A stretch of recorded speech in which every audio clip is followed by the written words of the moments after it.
هاتي شوية مية وشوية دقيق وتعالوا نعمل العظمة اللي قدامكم دي. بجد بجد خطيرة، احلى عيش شامي مفقع يا بنات زي ما انتوا شايفين كده. هنعمله انا وانتي يا بهية بطريقة سهلة وبسيطة، بدون لبن، بدون مادة دهنية ولا اي حاجة، بشوية مية وشوية دقيق هنعمل احلى عيش زي ما انتوا شايفين كده. ما شاء الله هش جدا معانا، والولاد قد ايه بيحبوا يفطروا بيه الصبح في السندوتشات.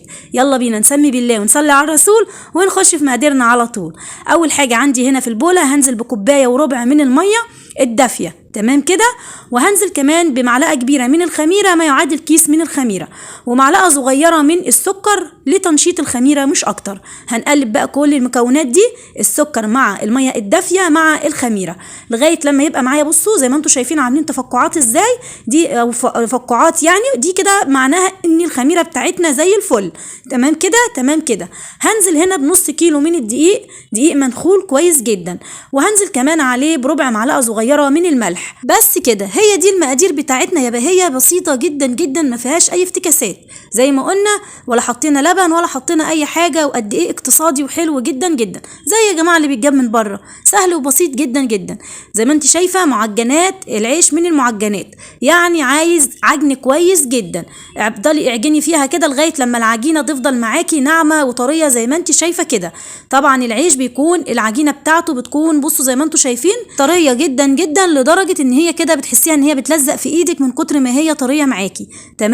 تمام كده. عندي هنا بقى البوله بتاعتنا، هدهنها دهنه كده بس من الزيت، وهبدا ان انا احط فيها العجينه بتاعتنا تخمر بقى مش اقل من ساعه، لان طبعا الجو بدا ان هو يبقى ساقع شويه، فبتاخد وقت شويه عن الصيف. سبتها هنا حوالي معايا ساعه الا ربع لغايه لما اختمرت معانا وبقت بالشكل الجميل ده. عاوزه اقول لكم بجد ملمسها وريحتها بجد بجد خطيره. هنديها البوكس بتاعنا الجميل اللي انتم متعودين معايا عليه. معرفش مزاج عندي قد كده ايه التخمير بتاع العجينه بوكس كده، بحس كده ان هي فعلا اتخمرت معايا وبقت جميله. بصوا هنا بقى طريه جدا جدا وعامله زي الملبن معانا ازاي. هبدا هنا بقى افردها كده على شكل رول، او ممكن على طول ان انت تاخدي منها قطع وهي في البوله، وتبداي تشكليها على شكل كرات صغيره على قد بقى حجم الرغيف اللي انت عاوزاه. طبعا انا هنا عملت كرات طلع معايا نص كيلو، عملته حوالي 20 رغيف. تمام كده، لان انا حبيت ان انا اعمل للولاد اللي هو العيش اللي هو الشامي الصغير، تقدري تعمليه كبير هيطلع معاكي حوالي مثلا 15 رغيف 14 رغيف، هيبقى الرغيف حلو كبير كده. تمام زي ما انت شايفه كده. هنبدا بقى ان احنا نشكل الكرات بتاعتنا بالشكل ده زي ما قلت لكم، ما بياخدش معانا وقت خالص، 10 دقايق هتكوني عاملاه. وبعد كده هنشوف دلوقتي ايه الخطوات. صليتوا على النبي بقى ولا لا؟ في كلمتين كمان من حقكم عليا اني انا اقولهم. انا بشكركم جدا جدا جدا، بشكر كل حد بيكتب لي كلمه حلوه، ربنا يجعله في ميزان حسناتكم. بشكر كل حد بيدعم المحتوى المحترم، ربنا يبارك لي فيكم يا رب ويجعله في ميزان حسناتكم، سواء بتدعموني انا او غيري، وربنا يديمكم نعمه في حياتنا. بشكر كل حد بيكتب لي كومنت حلو، بشكر كل حد جديد معايا في الصفحه واشترك معايا في الصفحه، وبشكر كل حد طبعا بيعمل شير للفيديو عشان يساعدني على ان غيره كمان يستفاد بالوصفه ويساعدني على انتشار الفيديو. بحبكم جدا في الله يا احسن متابعين في الدنيا. يلا بينا نخش بقى نكمل وصفتنا، بس كان لازم اقول لكم الكلمتين دول. هنا طبعا خلاص بعد ما اختمرت زي ما شفتوا وكورناها كور، غطيناها طبعا بكيس بلاستيك كده عشان العجينه ما تنشفش معايا. هبدا هنا بقى على سطح العمل، طبعا الشكل شارح نفسه، ندهن كده نرش رشه من الزيت، ونبدا ناخد كده الكوره بتاعتنا ونفردها على حسب الرغيف بتاعنا. ده زي ما قلت لكم عملت معايا رغيف متوسط، اللي هو ولا صغنن قوي ولا كبير قوي، يعني نقول ميني عيش شامي. تمام، بس بجد كان جميل، وكان زي ما انتم شفتوه كده منتفخ معايا وحلو جدا جدا. طبعا انا وريتكم السمك بتاع الرغيف بيكون قد ايه، شايفين اهو، ولا ان هو رقيق قوي قوي ولا ان هو تخين قوي.